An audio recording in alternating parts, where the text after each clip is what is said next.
त्यसैमा कट्टुमा मुत एकछिन तातो हुन्छ भनेको र हामी च्वाट्टै फोन काटी आजसम्म गरेको छैन यार। Hello everyone, welcome to our new blog. यो चाहिँ सुवास दाईको ब्लगमा आज म पनि जोडिन आइपुगेको छु। दाई, यो ब्लग बनाउनुको प्रमुख उद्देश्य चाहिँ हाम्रो के हो भने त यो युट्युब चाहिँ सुतो त्यसलाई उठाउनको लागि त्यो जगाउनको लागि के गर्नुपर्छ कसो गर्नुपर्छ आई डोन्ट नो, बट अब सुवास दाईले चाहिँ सुटिङ गर्नुहुन्छ है। म चाहिँ चिन्दैन है फेरि। ल अब हामी चाहिँ सुवास दाईको जुगाड चाहिँ फेरि बब्बाल छ है गाई चाहिँ, यस्तो जुगाड छ होइन। अब यो चाहिँ टक्कसँगले यहाँ बोक्न हिँड्ने। सुवास दाई, यो पनि ल्याउनुपर्छ, यो पर्दैन ए। ल म बस्नु मेरो लागि यस्तो स्पेसल मुढा पनि छ है गाई चाहिँ। छ्या छ्या अनुहार हेर त यस्तो छ, यस्तो अनुहारले त गर्लफ्रेन्ड कहिले पट्याउनु आछि। कोही पटिन्छ त, कोही पनि पटिँदैन। फेरेर अनुहार कपाल घाला जस्तै छ। हेलो हेलो, के छ यार? एकदम काम सिकाइ हुँदैछ दाईहरूसँग। ज्ञान भन्ने कुरो चोर्न मिल्छ अरे, मजाले चोर्दिउँ न त भनेर दाईहरूसँग टाँसिएर हिँड्दैछु। बर्खा याम जुका थोरै। ल अब यो चाहिँ यस्तै यस्तै उपद्रो गर्दै भयो भने यो सुतेको च्यानल छ, सबैजनाले एकचोटि सपोर्ट गरिदिनु होला होइन।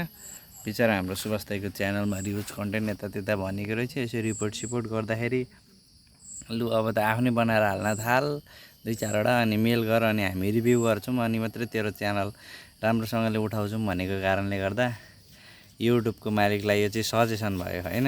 अब के गर्नु, यहाँ आऊ त, तिमी कहाँ हिँडेको? स्ट्यान्ड लिन उहाँनिर टिकटक बनाएर चाहिँ लप पार्न आँटेको छौँ कि। सुन ल, एउटा सानो कुरा भनिदिइहाल्छु। एकचोटि जाडोको समय थियो होइन, मैले मेरो गर्लफ्रेन्डलाई फोन गरेँ, अनि साह्रो रिस उठाएँ क्या। अनि मैले त्यसलाई के भने अनि के गर्दैछौ भनेको, म त जाडाले लग कामिरहेको छु, अब तातो हुनलाई के गर्नु भने। अनि मैले के भने थाहा छ? भन्नु नि त कहाँ छेस् भने, म त यहाँ बाहिर उभिरहेको छु, चिसोमा हिँडिरहेको छु बाटोमा भने। अनि किन के गर्न हिँडेको भने, बजार जानु पर्यो भनेको, यो हुसेले यो जाडो भएर थरथरी कामिरहेको छु, त्यसैमा कट्टुमा मुत एकछिन तातो हुन्छ भनेको र हामी च्वाट्टै फोन काटी आजसम्म गरेको छैन यार। ल गाइज, हामी चाहिँ यो भिडियो यति नै भयो भने म चाहिँ पोस्ट गरिदिन्छु अब दाईकोबाट। तर एकछिन दाईलाई पनि देखाउँछु ल एकचोटि। ल थाहा छ म यहाँ बोल्न मिल्दैन, तर पनि दाईलाई यसो चिटिङ गर्दैछु। दाई, मैले एउटा बबाल स्टोरी यहाँ भनेको छु कि, यो स्टोरी भएर सुन्नु। 2 मिनट पनि भयो, अहिलेको लगभग भयो होला, 3-4 मिनटको हाल्दा हुन्छ कि। एउटा बबाल युट्युबको लागि मैले खाजा तयार गरेको छु, यो अपलोड गरिदिउँ। मुसुक हाँस्दिनु न, दर्शकलाई केही भन्न चाहनुहुन्छ? मेरो यो च्यानल चाहिँ धेरै पहिला बनाएको, मोनेटाइज पनि भइसकेको थियो। अब म चाहिँ हामी चाहिँ यसरी थर्ड पार्टी काम गर्छौँ अरूकै, अनि अब आफ्नो प्रोपर्टीको भिडियोहरू हुँदैन।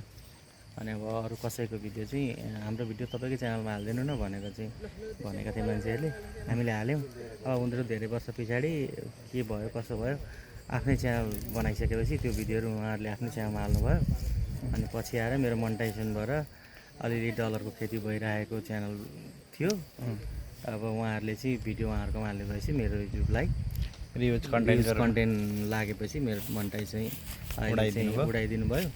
अब मैले उहाँहरूको सबै प्रोपर्टीहरू निकालिसकेँ। अब विशुद्ध हाम्रै मात्रै, मेरो आफ्नै मात्रै भिडियो हाल्ने भनेर चाहिँ फेरि यसलाई उठाउनलाई अगाडि बढिरहेको छु। तपाईँहरू सबैजनाले सहयोग गरिदिनु होला। ल हस् त, धन्यवाद।